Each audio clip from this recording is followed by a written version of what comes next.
A las 9:21 de la mañana hablamos de lo que ha sido noticia por estos días en Estados Unidos a propósito de las últimas detenciones del ICE.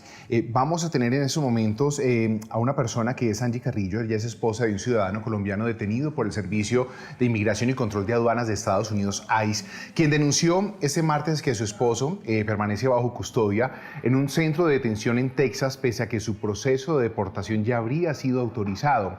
Ella relató que el colombiano, su esposo, fue detenido tras presentarse voluntariamente a una cita migratoria y desde entonces ha sido trasladado entre centros de detención sin que se concrete su regreso al país. Esto pues en medio de una ausencia de vuelos dispuestos por el gobierno colombiano para recoger a los deportados, a estos repatriados. Carrillo aseguró que la incertidumbre ha sido angustiante para no solamente para ella, sino también para su familia, pese a las múltiples gestiones ante autoridades migratorias estadounidenses y solicitudes elevadas a la Cancillería colombiana. Ella no ha recibido una respuesta clara. El caso vuelve pues, a poner en evidencia las dificultades que enfrentan familias de colombianos y no solamente de colombianos, de muchos migrantes en Estados Unidos que en estos momentos están denunciando ser víctimas de personal del ICE, no solamente por agresiones, sino también por muertos que han dejado no solamente esos operativos, colombianos también detenidos que están ahí esperando respuestas, no solamente del gobierno de los Estados Unidos, sino también de nuestro gobierno para poder regresar a nuestro país. Esto se da en medio de un aumento de operativos migratorios y deportaciones en Estados Unidos, así como de cuestionamientos sobre la coordinación entre ambos gobiernos para el retorno de ciudadanos colombianos, una situación que pues en estos momentos vamos a hablar, que es muy preocupante. Saludamos en estos momentos a Angie Carrillo. Ella es la esposa de este colombiano detenido por ICE, que pues nos cuenta un poco de su testimonio, de lo que ha pasado con su esposo. Angie, bienvenida a Noticias Caracol en Vivo. ¿Cómo está? Buenos días, Manuel. Muchas gracias. Muy bien, gracias. Bueno, Angie, hablábamos un poquito del contexto de lo que le ha pasado a su esposo, de lo que ha sido todo esta odisea para ustedes después de que él fue detenido. Se presentó voluntariamente, pero pues en estos momentos no hay una regularización ni siquiera de su forma, de su estatus, de lo que está pasando. ¿Hoy qué está pasando con él? Bueno, Manuel, solamente una pequeña corrección. Ese sí es un caso real de otra familia. Somos en total 24 familias que estamos solicitando al gobierno respuestas. Mi esposo es el caso está repetido como muchos, detenido en la calle mientras trabajaba, ingresado al país igual que en mi condición, ambos con visa de turista, ya reportábamos impuestos, ningún antecedente de ningún tipo y el día de hoy ya el 5 realmente de febrero cumpliría 3 meses en detención. Él tiene una salida voluntaria otorgada por un juez el día 17 de noviembre que se debía cumplir máximo a cabalidad 17 de diciembre y esta es la hora que eso no sucede. Los oficiales que los custodian siempre les dicen esto es culpa de su presidente que no envía los aviones. Como yo, están cientos de familias que me han ido contactando porque hemos querido llegar a los medios de comunicación para hacer esto visible. No solamente hombres, mujeres. La situación en Richwood, Luisiana es desbordante, sin agua, sin comida, haciendo necesidades en bolsas, sin medicación. En este momento mi esposo está enfermo, ha solicitado muchísimas veces la medicación porque la mayoría están con amigdalitis, cuadros gripales y es muy difícil que los atiendan. Mi esposo en este momento está detenido en Mississippi, Adams County. Angie, usted me decía que son 24 personas en total con su esposo. De esos 24, Conmigo todos son son 24 colombianos. familias, todos son Todos son colombianos. colombianos. ¿Qué les dice en estos momentos el gobierno de los Estados Unidos a ustedes, aparte de decirle que no envían aviones de Colombia?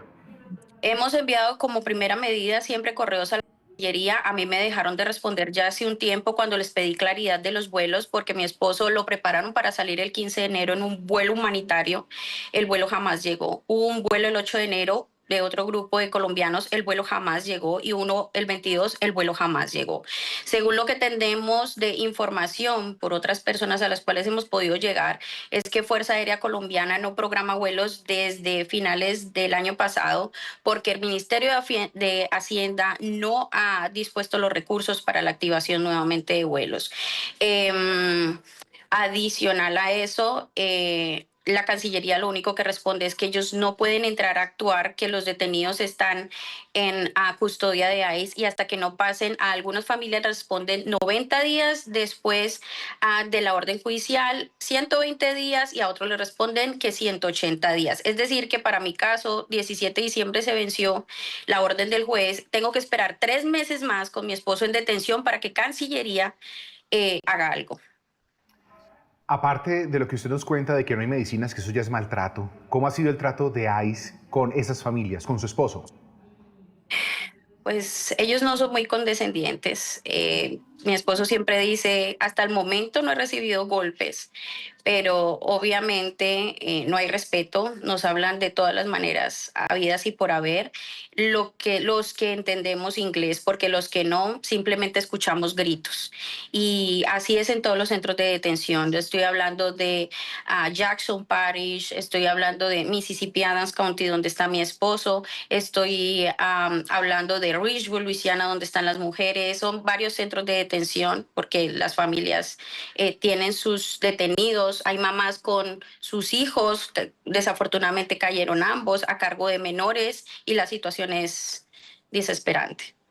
¿Se han comunicado con ustedes algún personal de Cancillería del gobierno colombiano hasta el momento? ¿Qué les han dicho? Directamente, no, siempre nos dicen que debemos escribir al correo electrónico. Ok, y esto al ser algo urgente, porque estamos hablando de personas que están detenidas con calidad de deportación, ¿cuál es el llamado que usted en ese momento les hace al gobierno colombiano? Porque eso es algo ya netamente responsabilidad de la Cancillería del gobierno colombiano. Totalmente. En aras de que fue el presidente quien ofreció los vuelos humanitarios porque no estaba de acuerdo en el traslado de colombianos, en las medidas en que ICE los traslada porque llegaban encadenados. Se comprometió con aportar los vuelos humanitarios para que nuestros colombianos llegaran con mejores condiciones al país. Si es así, le pedimos que por favor se haga cargo de la situación, activen nuevamente los vuelos humanitarios, que tenemos la información que llegaban varias veces a la semana para que los colombianos retornen al país. Si no es así, que llegue en acuerdos con Estados Unidos para que sean programados en vuelos humanitarios de ICE. A estas alturas a los familiares no nos importan si ellos llegan con una cadena en el pie, porque lo que nos interesa es tenerlos sanos y salvos en territorio colombiano y sacarlos de donde están, porque aparte de todo, la tormenta invernal ha azotado los centros de detención y la están pasando muy mal y los tenemos enfermos y no sabemos qué más hacer. Las recargas diarias para que nos puedan llamar, para que puedan comprar comida en la comisaría de los centros de detención, porque la comida es de mala calidad. Esto es desesperante, no soportamos un día más. Angie, ¿cómo es la comunicación suya con su esposo? ¿Cómo se dan? ¿Es difícil? ¿Cómo hacerlo? Es por medio de aplicaciones y hay que buscar un medio americano para que nos consigne, porque la consignación de dinero es en dólares y el pago es en dólares, por ende es demasiado costoso sostenerlo.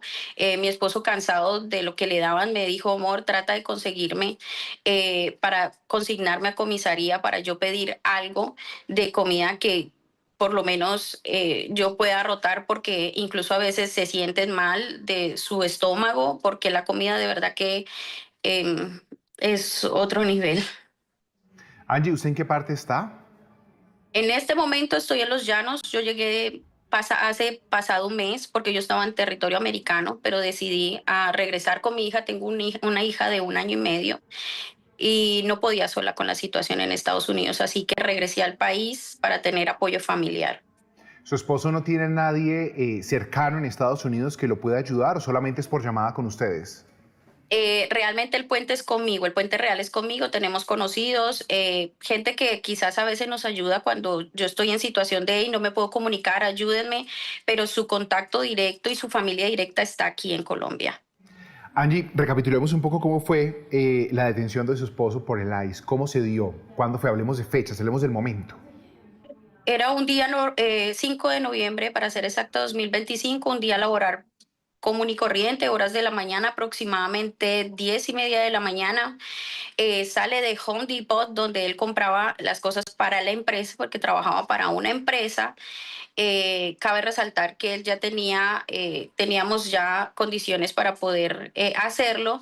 Esta empresa todas las mañanas lo enviaba a comprar lo que se necesitaba del día, lo compra, sale del Home Depot y ya habían en varias ocasiones que ICE se presentaba a los lugares más concurridos por inmigrantes, verificaban placas de vehículos, sobre todo de personas que en este caso vivíamos en Filadelfia, así que emplacamos los carros con placas de New Jersey porque es de donde nos daban por ahora la licencia de conducción. Teníamos licencia de conducción, así que lo conducías de manera legal. Para efectos de lo que se necesita. Una vez corroborado las placas, lo alcanzan un semáforo más adelante, apenas había salido, le tocan la puerta del carro, lo paran después del semáforo, tres vehículos, para ser exactas, tres camionetas Dodge, se bajan aproximadamente 6, 7 oficiales, bajan, le piden que baje el vidrio, pero le preguntan por su nombre, él se identifica, le dicen que descienda del carro, apague el carro, y una vez lo confirman le dicen que en este momento no tiene un estatus legal definido, que ingresa por visa y que su visa, el tiempo ya expiró y queda detenido desde entonces. Angie, para claridad de todos los usuarios de Noticias Caracol en vivo, si tú tienes un permiso de conducir, ¿es porque ya tienes un estatus migratorio legal dentro de los Estados Unidos?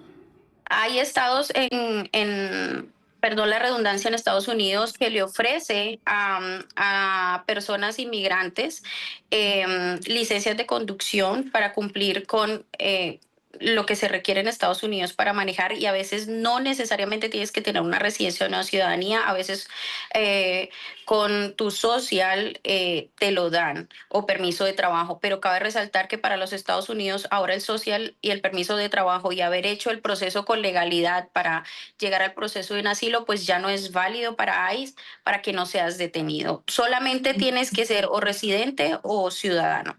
Pero simplemente tener la licencia de conducción, pues es una de las cosas que se necesitan para que puedas conducir y no cometer el delito de hacerlo sin licencia de conducción. Eso también lo teníamos al día.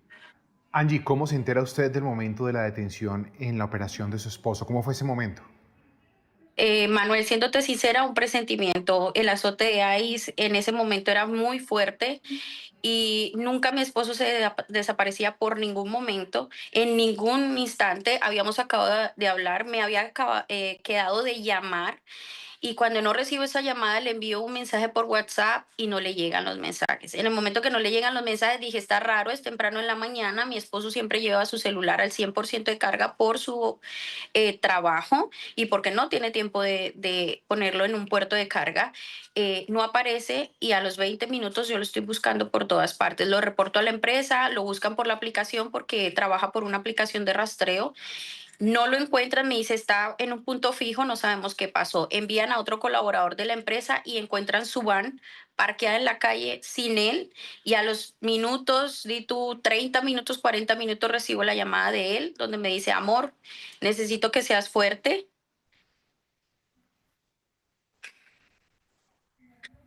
eres una guerrera, inmigración me detuvo, vamos con todo.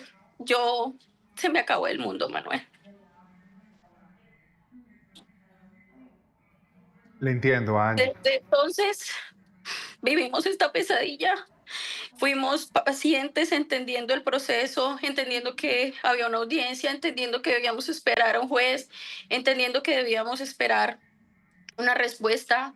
Pasó, sucedió ese 17 de noviembre cuando tuvo su audiencia. Esperamos los 30 días que decían, y ni así. Tengo todavía a mi esposo en casa. Angie, ¿han sentido miedo? Tuve mucho miedo de buscar a los medios de comunicación por las represalias, no sé qué pueda pasar. Tuve mucho miedo de sacar todo a la luz porque mi esposo aún está detenido en Estados Unidos, y el gobierno, entiendo yo que Cancillería puede velar por los derechos y de alguna manera puede haber para ellos verificar el trato que les están dando en los centros de detención, pido también por las mujeres, le están pasando muy mal, demasiado mal. Em, y dije yo, quizás si salgo a los medios, mi esposo va a quedar en el olvido. Ese es mi miedo más grande, que él no ha salido de un centro de detención, que todavía está a cargo de ICE, que no sé a dónde va a parar, porque este es el tercer lugar en el que está detenido. Primero estuvo en la cárcel federal de Filadelfia, después fue trasladado a Mount Shannon Valley, Phillipsburg, Pensilvania, y luego fue trasladado 20 horas de traslado cuando la siguiente centro de detención quedaba 6 horas, encadenado todo el tiempo, pidiendo permiso para ir al baño, con poca o nula comida. Ahí llegó a Mississippi Adams County y desde entonces está ahí. Tuve demasiado temor de hacerlo, pero gracias a que salió el caso de John Jaime Holguín por Caracol Radio, empecé a buscar a las familias una y otra y dije, no soy la única, no estoy sola, yo voy a hacer esto con la ayuda de otros y nada, encontré más familias en la misma situación, así que decidimos salir a los medios. Angie, ¿cómo fue el momento de la separación? No de la separación cuando lo capturan, sino cuando usted se regresa para Colombia. ¿Cómo fue ese momento? Manuel, fue un mes de empacar, la mudanza más larga de mi vida, vendiendo todas las cosas de mi casa, diciéndole al señor de la casa que por favor me tuviera paciencia. Él entendió, otro colombiano, pero ciudadano americano, entregando la casa, dejando los carros. Yo tenía un negocio. Incluso estudié en colaboración con la Cancillería para colombianos emprendedores en el exterior. Me gradué antes de venirme. Y montarme en ese avión con 7 maletas, porque eran 7 maletas, cosas de mi hija, de mi esposo y mías, dejando sueños atrás y sin mi esposo fue demasiado duro. Para ser exacto, fue un 13 de diciembre que retorné a Colombia. Angie, antes de terminar, ¿cuál es el llamado al gobierno nacional, a la Cancillería y pues de hecho al gobierno de los Estados Unidos porque es quien tiene a su esposo? ¿Cuál es el llamado? Que por favor, hagan los acuerdos bilaterales que tienen que hacerse y la activación de procesos que tienen que hacerse para la repatriación de nuestros colombianos a nuestro territorio, la activación de vuelos que ya venían realizándose y que los últimos vuelos que estuvieron operando, si no me fallan las fechas y según la información recopilada, fueron a mediados de diciembre del año pasado, que por favor nos den respuesta. No soy la única familia, han escrito muchos correos. Tengo un caso que escribió a la presidencia y el correo de la presidencia dice que el primer mandatario tiene sus entidades que se encargan para la atención de estos casos, que por favor se dirija allá. Pero ¿qué hacemos si esas entidades no nos dan claridad, no nos hablan de los vuelos, están callados? Yo me cansé de enviar correos, ya no envío más correos porque sencillamente Cancillería no me da ni me dice una fecha exacta ni cuándo va a haber nueva reprogramación. Lo que me dicen es que realmente ellos están en custodia de ICE y que no hay mucho que puedan hacer y que ellos son solo un medio. Angie, a usted muchas gracias por su fortaleza y por contarnos el testimonio suyo y de su esposo, víctimas de lo que han sido los cuestionados procedimientos de ICE en Estados Unidos contra la población migrante. Fuerza para usted, para su esposo, Angie. Muchas gracias, Manuel, y gracias por el espacio.